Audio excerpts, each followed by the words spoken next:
The ion storm raged across the barren surface of LV 427, illuminating the jagged landscape in sporadic flashes of blue-white brilliance. Cale Mercer crouched in the reinforced doorway of his makeshift shelter, watching the violent electrical discharges dance between low-hanging clouds. The air tasted of ozone and metal, carried on winds that could strip flesh from bone if one ventured out unprotected. This wasn't the worst storm he'd seen since being stranded on this godforsaken moon, but it ranked among the top 5. His shelter, cobbled together from salvage colony prefab units and the remnants of a terraforming station, groaned under the assault but would hold. It always had. 3 years he'd been here. 3 years since the evacuation ships had departed without him and the others of his security detail. 3 years since he'd buried the last of his team after the indigenous predators had discovered their temporary camp. Now it was just him, the storms, the beasts, and the endless work of survival. His fingers absently brushed the faded patch on his shoulder. USCM 4th Battalion, 3rd Company. A lifetime ago, before the mission, before the failure, before the abandonment. A sudden streak of light, different from the storm's electrical discharge, caught his attention. Something was entering the atmosphere at a steep angle, trailing fire and smoke. Not meteoric, too controlled, too deliberate in its descent despite obvious instability. A ship, and a small one at that. Trouble, Cale muttered, reaching for his salvaged M41A pulse rifle. Nobody came to LV 427 anymore. The colony was written off as a corporate loss. The terraforming initiative deemed too costly to salvage after the indigenous life proved more resilient and aggressive than initial surveys indicated. Whoever was arriving now either didn't know what they were getting into or knew exactly and had reasons to seek out and abandon Hell's Cape. Neither possibility boded well for his continued solitary existence. The craft disappeared behind the ridge 2 kilometers to the east, the impact sending a tremor through the ground he could feel even at this distance. No explosion followed. The pilot had managed some semblance of a landing. Cale deliberated for only a moment before collecting his gear. If it was a corporate recovery team, he needed to know. If it was smugglers or worse, he definitely needed to know. And if by some miracle it was a legitimate rescue, well, that possibility seemed too absurd to entertain. He sealed his environmental suit, checked his oxygen levels, and slung the rifle across his back. The storm was beginning to abate. Perfect timing to investigate before whatever had landed could get its bearings. Cale moved with the practiced efficiency of someone long accustomed to hostile terrain, navigating the razor-sharp rock formations and unstable gravel fields from memory. The crash site was marked by a deep furrow carved into the moon's surface, ending at a crumpled craft of unfamiliar design. Sleek and organic-looking despite its damage, the ship bore no corporate markings Cale recognized. Approximately 15 meters long with what appeared to be retractable wing structures now partially sheared off, it had the look of something built for atmospheric agility rather than deep space travel. Cale approached cautiously, rifle at the ready. No movement was visible through the cracked viewport, but a section of the fuselage had been torn open, creating a jagged exit point. Something had survived to leave the wreckage. Blood, or what he assumed was blood, though it shimmered with an iridescent quality unlike human crimson, traced a path from the opening to a collection of boulders 30 meters distant. Cale followed, every sense heightened, aware that the storm's passing would soon bring out the local predators attracted to the disturbance. He found her wedged between 2 massive rocks, partially sheltered from the elements, but trapped by a twisted piece of the ship's hull that had somehow embedded itself in her lower body. At first glance, she appeared almost human. Humanoid, certainly, with a woman's form and face. But the similarities ended there. A fine layer of what looked like feathers covered her skin, shimmering between deep purple and metallic blue, depending on how the fading stormlight struck them. Where a human would have hair, she possessed a more pronounced crest of longer, rigid feathers that ran from her forehead down her back. Her hands ended in retractable claws, currently extended in pain or defense. Most striking were her eyes, large, luminous orbs of amber with vertical pupils that focused on him with unmistakable intelligence as he approached. She was, Cale realized, some kind of feline-avian hybrid, reminiscent of the mythological griffin from Earth legends, though sleeker and undeniably sentient. "Stay back," she snarled, revealing sharp canines. Despite her obvious weakness, she raised a hand crackling with what appeared to be bioenergetic charge, some kind of natural defensive capability. Cale lowered his weapon slightly, but maintained his distance. "I'm not here to hurt you. That piece of metal has you pinned. The storm's passing, which means the local wildlife will be hunting soon.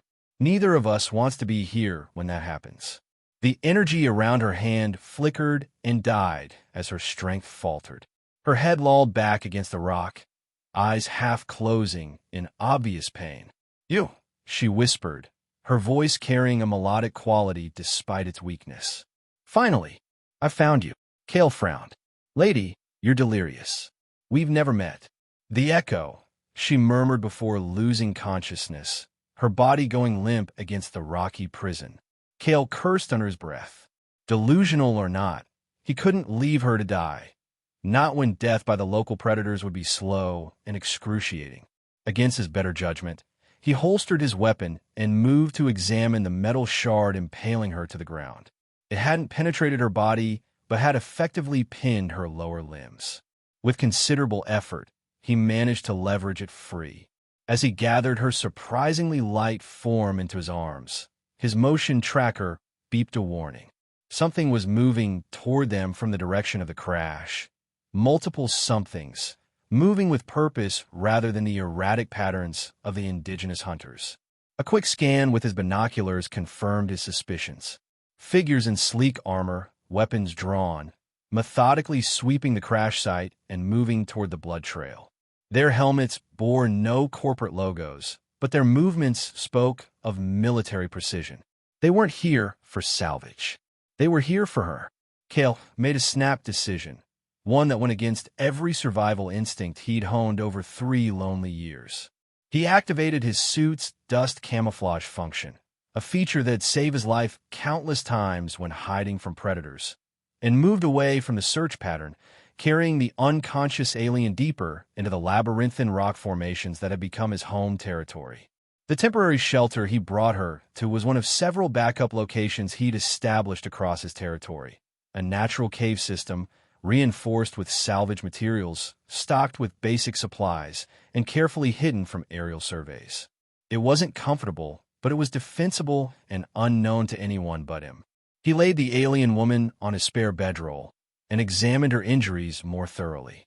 The feathers around her midsection were matted with the strange iridescent blood, stemming from a wound that looked like it predated the crash, perhaps the reason for the crash itself. Burns consistent with energy weapon damage. Someone had shot her before she'd ever entered LV 427's atmosphere. "What the hell have I gotten myself into?" Cale muttered as he applied antiseptic and bandages from his limited medical supplies. The alien anatomy was different enough to make him uncertain, but similar enough that basic first aid principles seemed applicable. As he worked, he noticed something else. Small implants beneath her skin, barely visible through the feathers. Not crude mechanical additions, but elegant integrations that seemed to pulse occasionally with faint light. Technology, but unlike anything Weyland-Yutani or any other Earth corporation had developed to his knowledge. His motion tracker beeped again, detecting movement outside, still distant but approaching. Whoever these pursuers were, they were thorough and determined. He needed to move again soon, but first, the alien needed stabilization.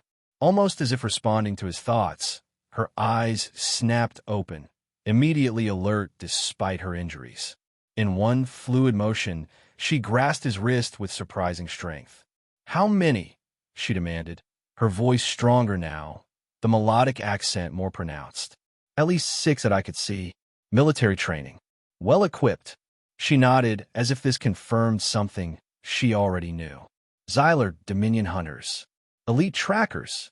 Her gaze shifted to their surroundings, assessing. "This position is compromised. We need to move." "You're injured," Cale pointed out. And I don't even know who or what you are, or why I'm suddenly harboring a fugitive on a planet where I've managed to survive by avoiding exactly this kind of trouble. The alien woman's eyes softened slightly, though the alertness never diminished. My name is Lyra. I am Arafel, from a world your kind has never reached. She paused, seeming to choose her words carefully.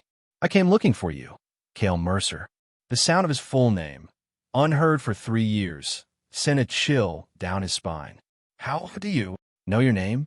The same way I found you across 17 systems and 6-dimensional barriers. You carry the echo, faint but unmistakable to those who know how to listen. She winced as she sat up, her feathers bristling slightly before smoothing again. I can explain more, but not here. The Xyler have quantum trackers that will find us soon. Is there somewhere more secure? Despite every logical objection screaming in his mind, Cale found himself nodding. There's a deep cave system 6 kilometers south. Natural radiation deposits interfere with most scanning technology. If I keep my main cache, it will have to do.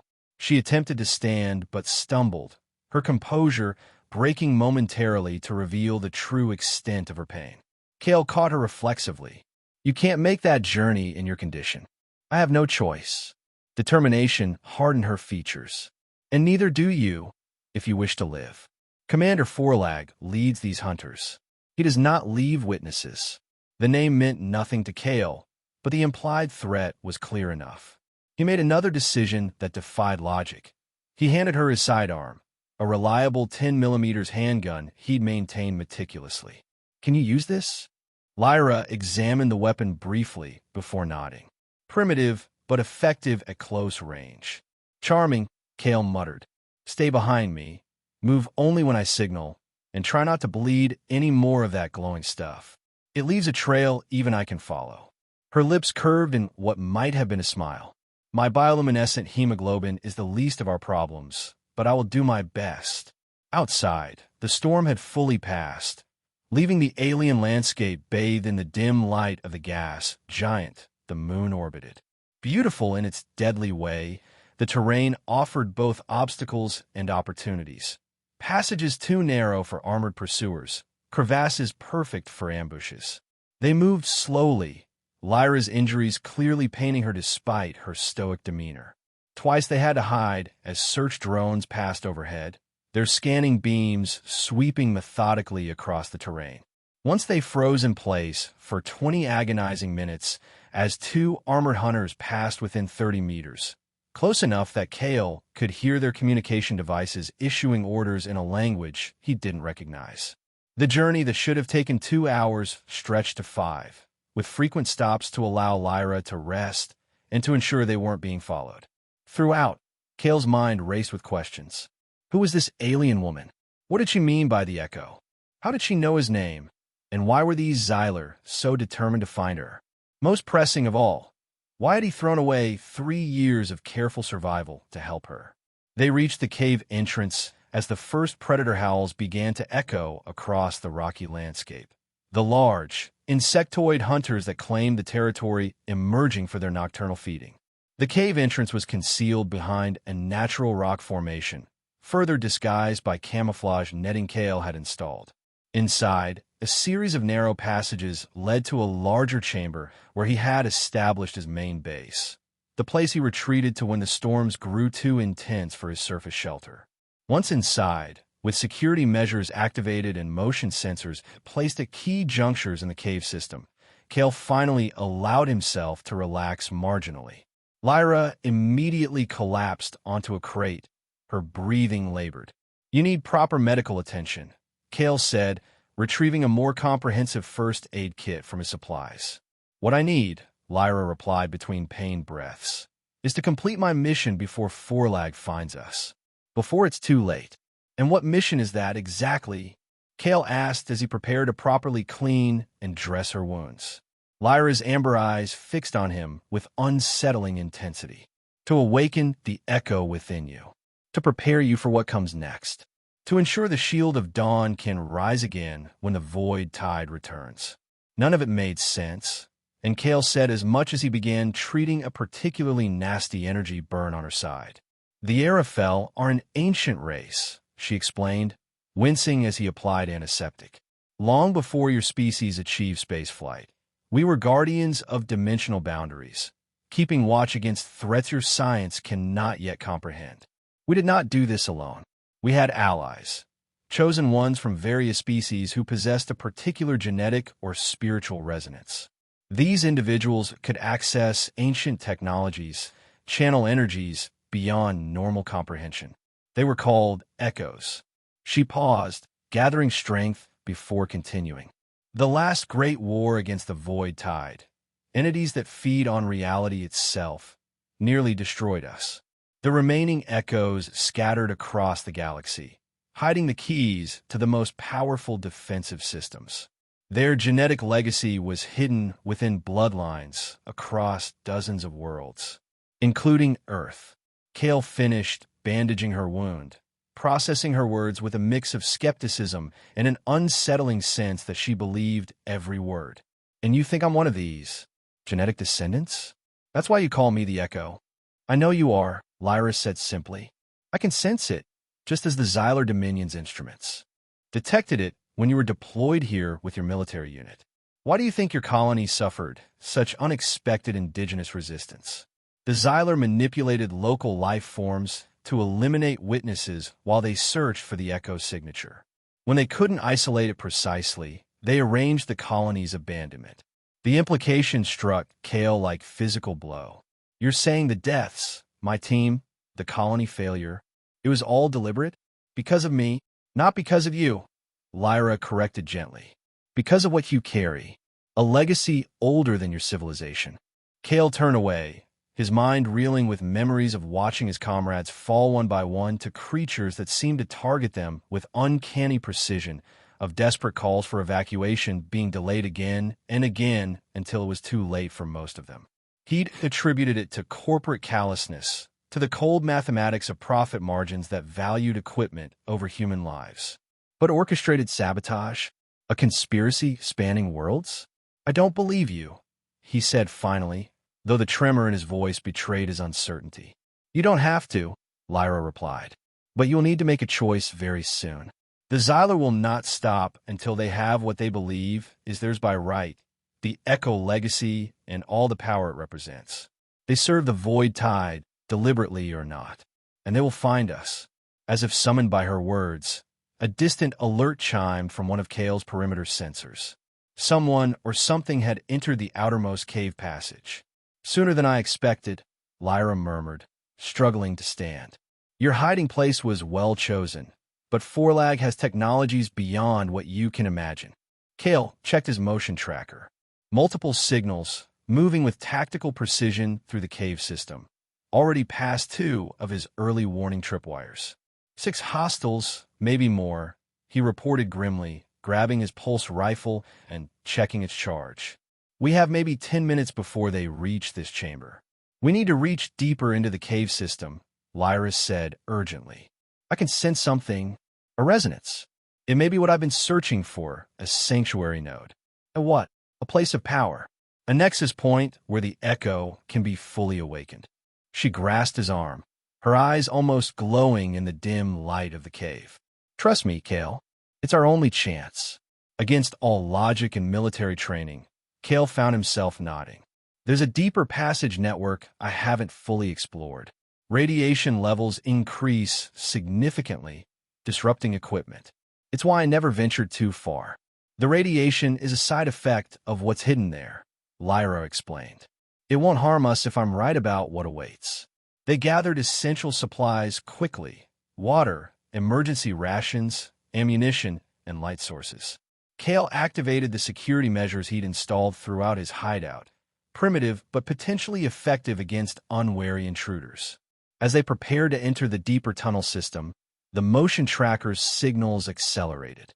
Their pursuers had found the main passage. Move, Kale ordered, taking the lead with his rifle ready. I'll place charges to slow them down. The deeper caves were a natural labyrinth of tunnels formed by ancient lava flows and seismic activity. As they ventured further than Kale had ever explored, the stone itself began to change, taking on subtle patterns that seemed almost deliberately designed rather than naturally formed. The air grew warmer, charged with a static electricity that made the hair on his arm stand on end even through his environmental suit. Behind them, the first of Kale's improvised explosives detonated, sending reverberations through the rock. A temporary delay at best. "We're close," Lyra whispered, her steps becoming more urgent despite her injuries. "Can you feel it?" Strangely, Kale could. Something tugged at his awareness, a pressure behind his eyes, and a ringing in his ears that didn't belong to the explosion's aftermath. The passage widened suddenly, opening into a vast chamber that defied all logic of the natural cave system. The ceiling soared at least 30 meters overhead, perfectly domed and embedded with crystalline structures that emitted a soft, blue-white glow. The walls were inscribed with intricate patterns that seemed to shift and flow when viewed peripherally. At the center of the chamber stood a raised platform surrounding a column of what appeared to be liquid light, contained within no visible barrier, defying gravity as it flowed upward from floor to ceiling. "The sanctuary," Lyra breathed, her voice filled with reverence and relief. "We found it." Kale stood transfixed. Nothing in his experience, not even the wonders and horrors of space travel, had prepared him for this. The chamber felt ancient beyond reckoning, yet hummed with energy that suggested it was far from dead or dormant. "What is this place?" he managed finally. "A nexus." "Point," Lyra explained, moving toward the central column with newfound strength. "Created by the ancient alliance between my people and the original echoes. There are others scattered across the galaxy, hidden on unremarkable worlds or moons, waiting to be reactivated when needed." She turned to him, her features solemn. "And they're needed now, Kale. The void tide stirs again at the edges of reality, and the Xylar Dominion works to clear their path, whether they understand their role or not." She gestured to the platform. "You must take your place. The sanctuary will recognize the echo within you and respond." Kale hesitated. "And if it doesn't? If you're wrong about me?" "Then we die here," she said simply. "Forlag will find us eventually, no matter how many traps you've set. At least this way we try." Another explosion echoed through the caves, closer this time. Their pursuers were advancing faster than expected. With a resigned nod, Kale stepped onto the platform. Immediately, the liquid light column pulsed brighter, sending ribbons of energy spiraling outward through channels in the floor that he hadn't noticed before. The inscriptions on the walls began to glow in sequence, as if power were flowing through a massive circuit. "It recognizes you," Lyra said, her voice hushed with something like awe. "Now you must connect with it. Reach out, not with your hand, but with your mind. The echo responds to thought and intent." "I don't know how," Kale admitted, feeling foolish even as the energies swirled around him. "You do," Lyra insisted. "It's in your blood, in your genetic memory. Close your eyes. Listen for the resonance. Feel for the connection." Feeling increasingly ridiculous but out of options, Kale closed his eyes. At first, there was nothing but the sound of his own breathing and distant rumblings of pursuit. Then, gradually, he became aware of something else. A vibration that seemed to match his heartbeat, a pressure that felt like it emanated from within rather than without. Images flooded his mind without warning. Places he'd never seen, beings he couldn't identify, technologies beyond human understanding. At the center of it all, a figure standing as he stood now, but in a different chamber, on a different world. The figure turned, and Kale gasped as he saw a face eerily similar to his own reflected back at him. "Your ancestor," Lyra's voice seemed to come from both inside and outside his head. 7 generations removed. One of the last echoes before they scattered and hid their legacy within ordinary bloodlines. He died ensuring the sanctuary network remained hidden from those who would misuse it. The vision shifted, showing catastrophic battles across star systems. Reality itself seeming to tear and mend as forces beyond comprehension clashed. Then, darkness, the quiet effort of hiding, of preserving what remained, of embedding keys within chosen bloodlines that would activate only when needed. Kale opened his eyes to find the chamber transformed. The liquid light had expanded to envelop the platform in a translucent dome. Lyra stood just outside it, her hand pressed against the energy barrier, her expression a mixture of hope and urgency. "It's accepting you," she said. "The final step requires your conscious choice. You must accept the Echo legacy with all it entails, the knowledge, the power, and the responsibility." Before Kale could respond, the far entrance to the chamber exploded inward. 6 armored figures poured through the breach, weapons raised.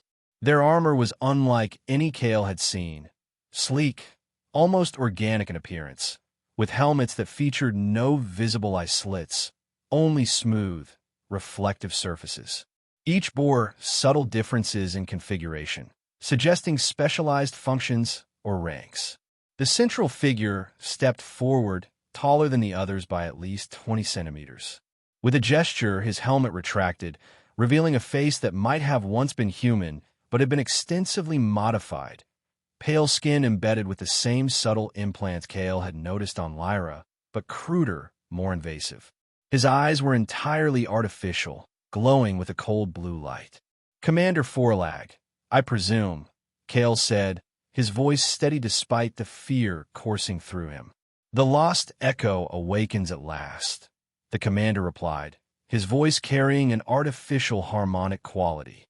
"How convenient that you've activated the sanctuary for us. It saves considerable effort." Lyra moved protectively toward the energy dome surrounding Kale. "You cannot claim this place, Forlag. The sanctuaries reject those who serve the void." "Perhaps once," Forlag conceded with a smile that never reached his mechanical eyes. "But the Xylar Dominion has evolved beyond such limitations."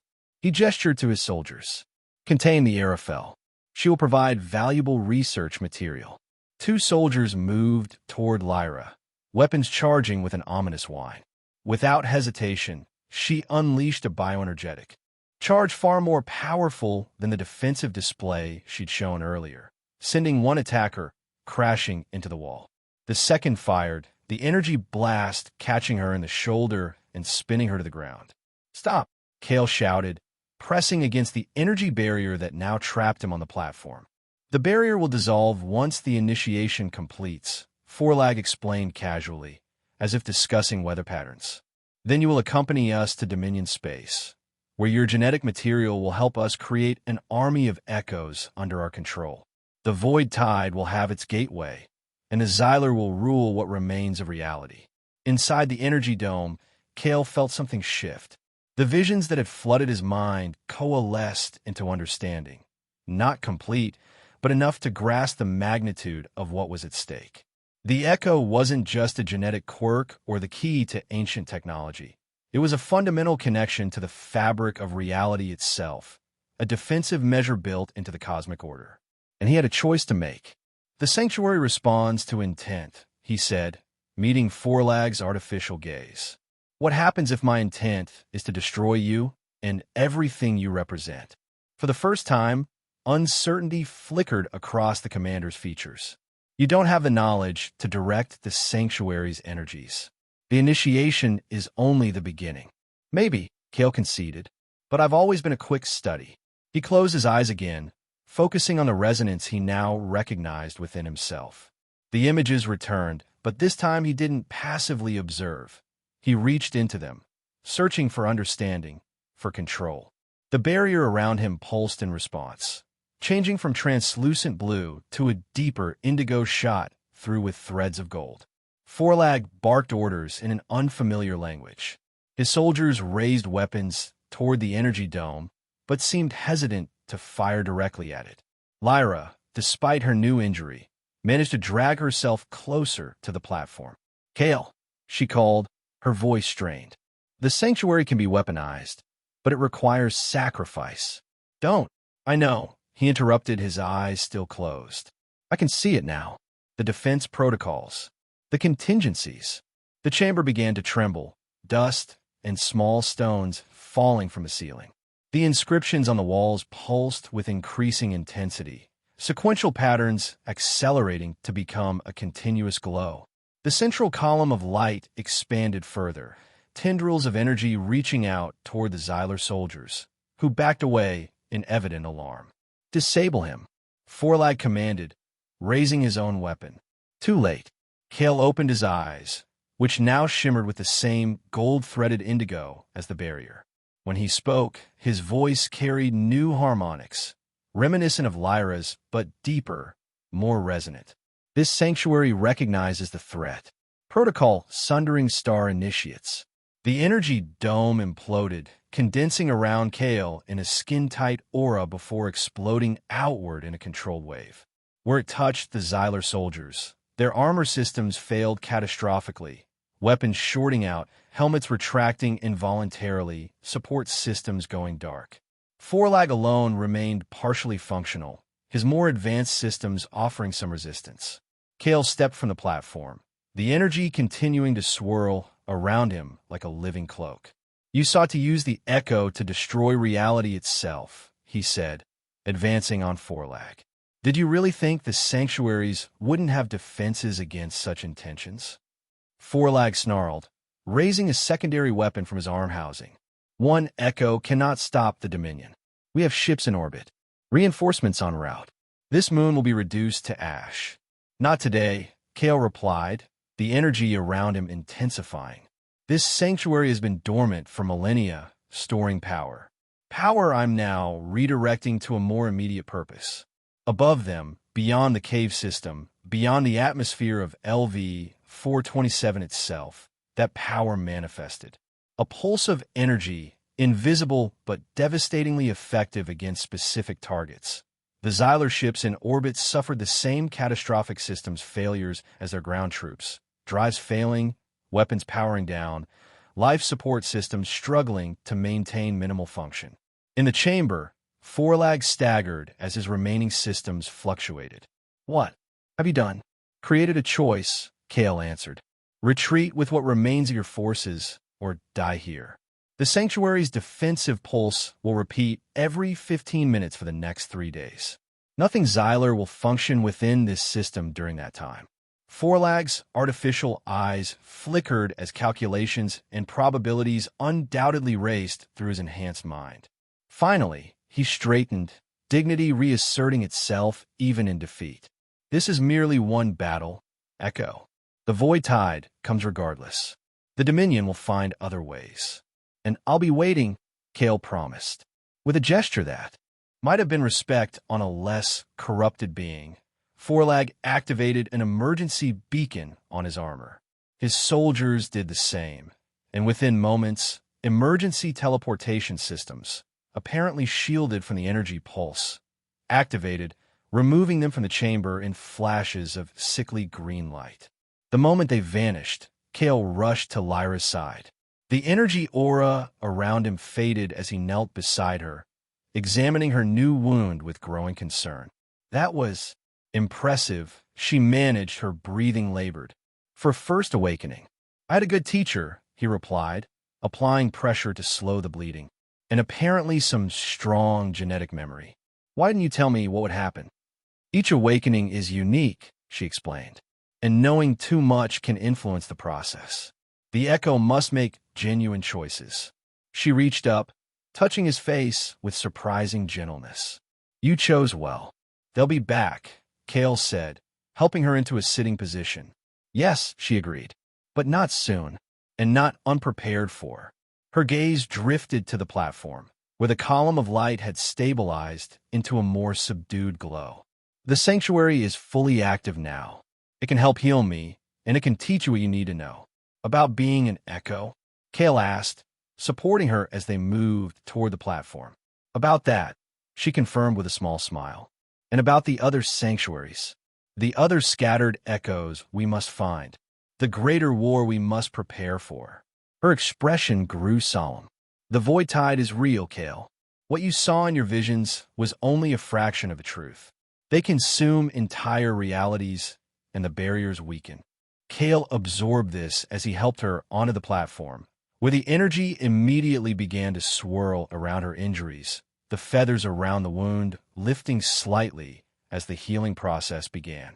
"You came across 17 systems and 6-dimensional barriers to find me," he said after a long moment. Risked everything on the chance I was what you hoped. Not hoped, she corrected.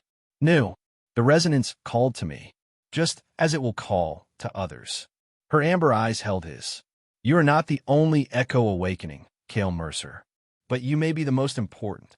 As the sanctuary's energies worked to heal Lyra's wounds, Kale stood watching the chamber around them. The ancient technologies coming fully to life after millennia of dormancy, responding to his presence, to his bloodline, to something coded into his very being that he'd never suspected. 3 years of isolation and survival on this hellish moon suddenly made sense. Not as punishment for past failure, but as preparation for something far greater. The skills he'd honed, the resilience he'd built, even the strategic thinking that kept him alive when all others perished, all of it had led to this moment. This choice, this awakening.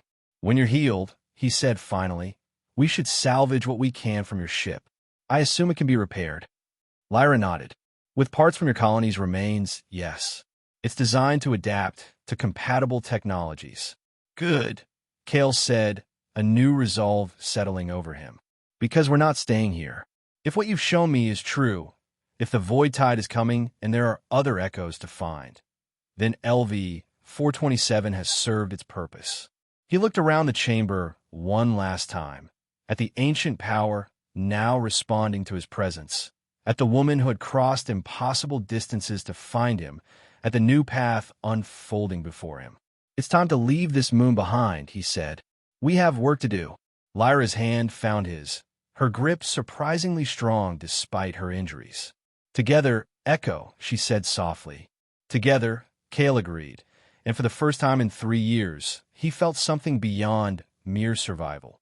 He felt purpose. The void tide might be coming, the Xyler might return, and countless challenges undoubtedly lay ahead, but he was no longer alone. He had found his path, or rather, it had found him, in the form of an alien Beastwoman who fell from the sky and whispered that she had finally found him. The healing energies of the sanctuary worked through the night, repairing Lyra's wounds with silent efficiency. Kale watched in fascination as her feathers regained their iridescent sheen, the damaged tissue knitting together before his eyes. He used the time to explore the chamber further, discovering panels and interfaces that responded to his touch, to his thoughts, revealing secrets of the ancient network that connected this place to others scattered across the galaxy. Knowledge flowed into him like water into parched earth, star maps marking other sanctuaries, cryptic references to other echoes, fragmented warnings about the void tide's previous incursions. Not enough to form a complete picture, but enough to understand the scope of what they faced. The Xyler Dominion was merely a symptom of a greater disease, reality itself under attack from forces that existed beyond. Conventional dimensions. How long have you been searching for me? Kale asked as dawn approached, sitting beside Lyra on the platform. She stirred from a healing trance, her amber eyes focusing on him. 3 of your Earth years, since the void tide's first tendrils reached my homeworld. The elders sensed the disturbance and dispatched seekers to locate the dormant echoes. A shadow crossed her features. I'm a last seeker. The others were intercepted by the Xyler. And my ancestor, the one I saw in the vision, what was his role in all this? He was called Marius, a commander in your world's ancient conflicts, though records don't specify which. He helped establish this sanctuary during the last Great Void War, 5 centuries ago by your reckoning. She gestured to the inscriptions surrounding them. His genetic signature is encoded in these walls, passed down through your family line, dormant until needed. Kale absorbed this, still struggling to reconcile the ordinary life he'd known before his military service with his cosmic legacy. And now we find the others? How many are there? Originally, 12, Lyra replied, each guarding a different aspect of the defense network. How many remain active or can be awakened? She shook her head. Unknown. The Xyler have been hunting them for decades, ever since their exposure to a damaged sanctuary corrupted their understanding. By midday, Lyra could stand without assistance. They gathered what supplies remained in Kale's cache and prepared to return to the surface. The defensive pulse continued to radiate from the sanctuary, ensuring no Xylar technology could function within the system for the promised 3 days. Valuable time to salvage Lyra's ship and escape before reinforcements arrived. The journey back through the cave system was easier now that Kale could sense the safest paths, the echo within him responding to subtle energies he'd never noticed before. Emerging onto the surface of LV-427, they found the landscape transformed by the pulse. Indigenous predators had fled the affected area, leaving an eerie calm in their wake. They sensed the disruption, Lyra explained as they made their way toward her crash site. All living things respond to the sanctuary's influence, even if unconsciously. The wreckage of Lyra's ship looked more promising in daylight. Though damaged, the core systems remained intact. True to her word, the vessel's adaptive technology responded eagerly to the components they salvaged from the abandoned colony.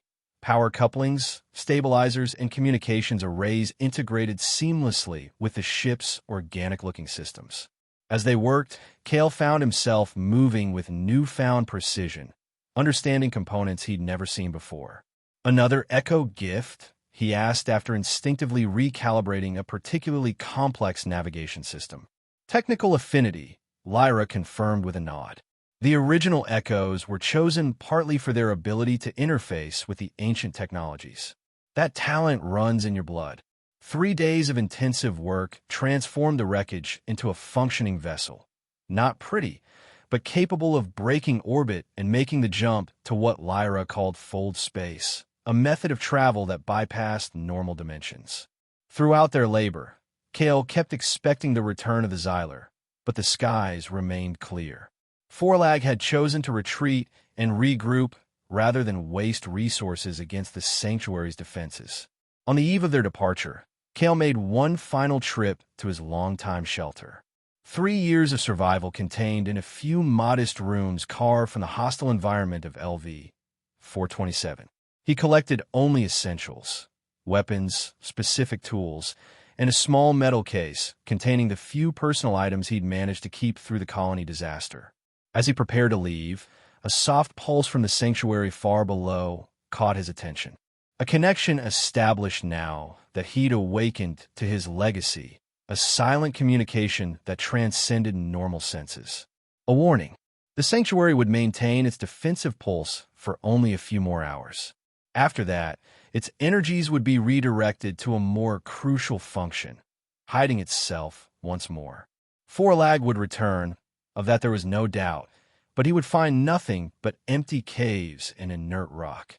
The legacy hidden once more until needed.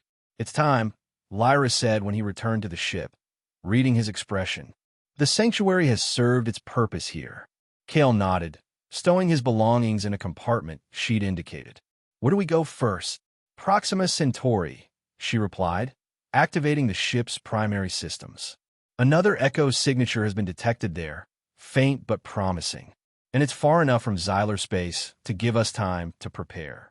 As they settled into their seats, the ship humming to life around them, Kale looked out at the desolate landscape of LV-427 one last time.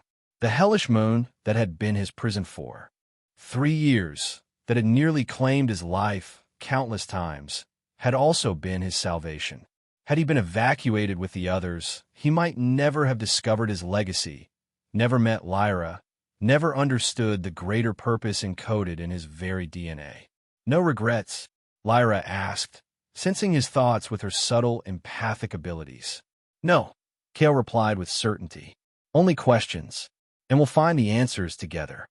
The ship rose smoothly into the toxic atmosphere, accelerating toward the stars as the sanctuary's final pulse radiated across the moon's surface.